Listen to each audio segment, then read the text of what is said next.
મોરબી જિલ્લાને મેઘરાજાએ ધમરોળ્યું છે અને ઠેર ઠેર વરસાદી પાણી ભરાવાના સમાચારો પણ આવી રહ્યા છે. એક બાજુ વાવણી લાયક વરસાદ થતાં ખેડૂતોમાં ખુશી પણ જોવા મળી રહી છે, ત્યારે બીજી તરફ હળવદ માર્કેટિંગ યાર્ડમાં વિવિધ તાલુકા અને જિલ્લામાંથી વેચાણ અર્થે આવતા જણસોને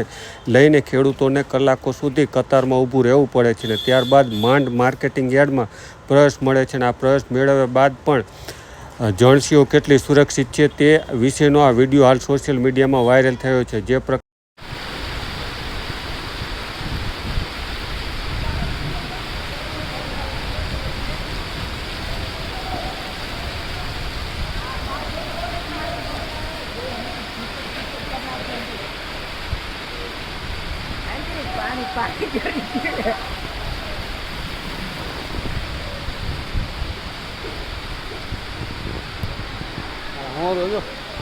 મારી આવેલું